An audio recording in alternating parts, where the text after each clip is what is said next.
2026 సంవత్సర ఫలితాలు. ఓం వసుదేవసుతం దేవం కంసచాణూరమర్దనం దేవకీ పరమానందం కృష్ణం వందే జగద్గురుం.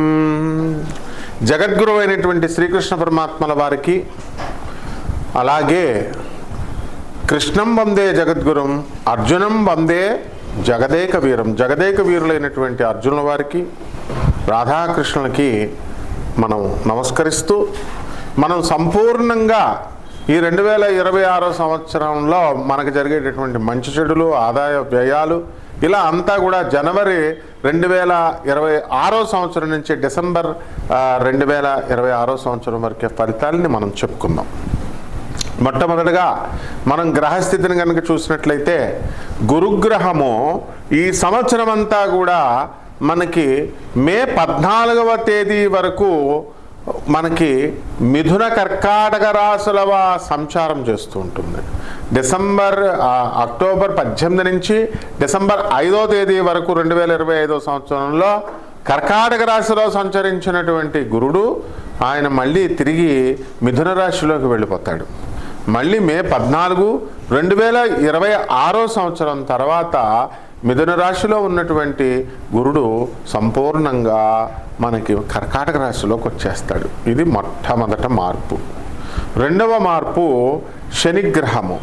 ఈ శనిగ్రహము వక్రించడాలు అవన్నీ కనుక మనం చూసుకున్నట్లయితే, మీనరాశిలో వక్రించినటువంటి శని 2026 సంవత్సరం పూర్తిగా వక్రత్యాగం చేసి మళ్ళీ రుజుప్రవర్తనలో సవ్య దశలో శనిగ్రహం మీనరాశిలో ఉంటాడు. ఇది రెండవ మార్పు.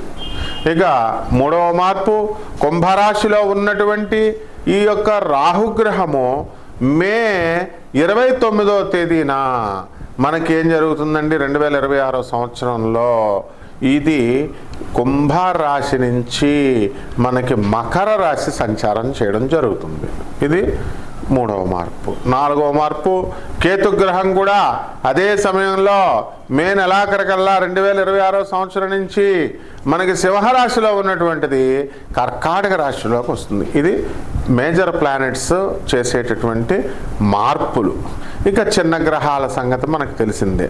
కాబట్టి వీటి ఆధారంగా నాసా రిపోర్ట్స్ని ఆధారం చేసుకొని మోడర్న్ సైన్స్ని, ఏన్షియంట్ ఆస్ట్రాలజీని రెండింటిని బ్లెండ్ చేస్తూ ప్రొఫెసర్ డాక్టర్ ముల్లపూడి సత్యనారాయణమూర్తిని నేను మీ అందరికీ కూడా మీకు నూతన సంవత్సరంగా 2026 సంవత్సరంలో జరిగేటటువంటి ఈ సంపూర్ణమైనటువంటి ఫలితాలని మేము నాన్ కమర్షియల్ ఆస్పెక్ట్తో, అంటే వ్యాపార దృక్పథంతో కాకుండా ప్రజాశ్రేయస్సు కోసం మీ అందరికీ కూడా చేయడం జరుగుతుంది.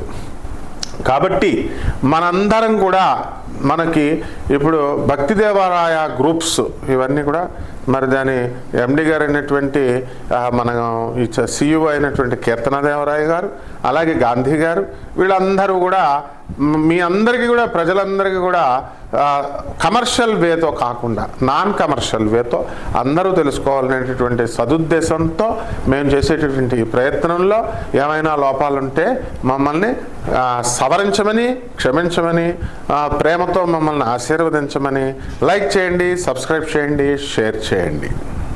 ఇప్పుడు ఈ 12 రాశుల వారికి, ద్వాదశ రాశుల వారికి కూడా ఏ విధంగా మనకి రాశి ఫలితాలు సంవత్సరం అంతా ఉంటాయో విడివిడిగా మనం చెప్దాం. సింహరాశి, ఈ సింహరాశి వారందరికీ కూడా 2026 సంవత్సరంలో గత సంవత్సరంతో పోల్చుకుంటే ఆదాయాలు బాగా పెరుగుతాయి, ఉద్యోగ భద్రత ఉంటుంది, ప్రమోషన్స్ అనేటటువంటివి రావడం జరుగుతాయి, మీకు అందరికీ కూడా ఔదార్యం బాగా పెరిగిపోతుంది, ఇతరులందరికీ కూడా సహాయం మీరు చేయడం అనేటటువంటివి జరుగుతాయి.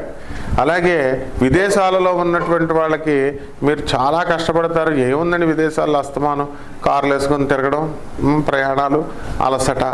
కాబట్టి మీరు సింహరాశి వాళ్ళు చాలా ఆరోగ్యంగా ఉండాలండి. 0 సైజు కావాలని చెప్పి చాలా తిండి తినకుండా చాలా కడుపు మార్చుకుంటూ ఉంటున్నారు. ఇలా చేయకండి. మీరు చాలా నీరసం మీద కళ్ళు తిరిగి కింద పడిపోతారు. మీ పిల్లల కోసం మీరు చాలా కష్టపడుతున్నారు.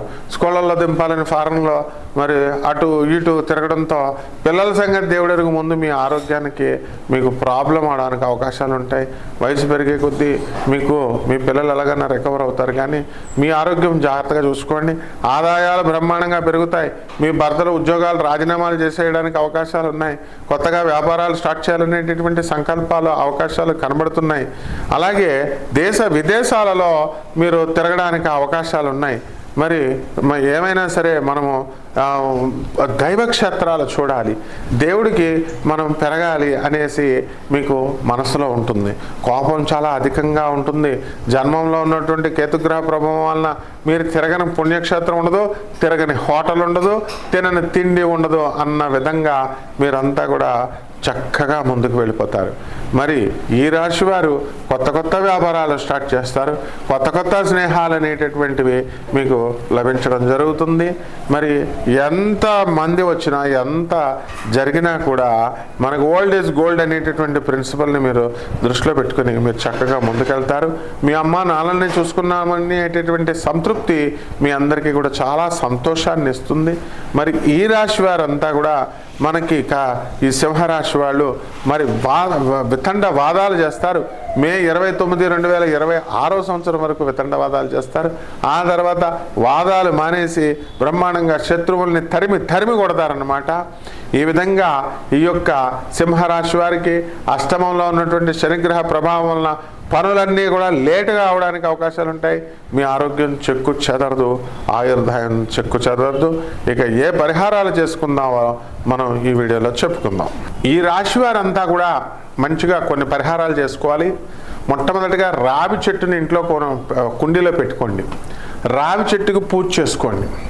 అలాగే రావి చెట్టుకి శనివారం నాడు ఓం శనైశ్చరాయ నమః అంటూ ఒక శనివారం నాడు ముఖ్యంగా 108 సార్లు ప్రదక్షిణాలు చేసుకోండి. మిగతా రోజుల్లో ఒక 11 సార్లు కానీ 21 సార్లు కానీ మీరు జపాలు చేసుకోండి, ప్రదక్షిణాలు చేసుకోండి. ఆ తర్వాత ఈ రావి చెట్టు మీ కోరిక తీరిన తర్వాత ఏం చేయాలండి అని అంటే, ఇది రోడ్డు మీద బయట పాతేయండి.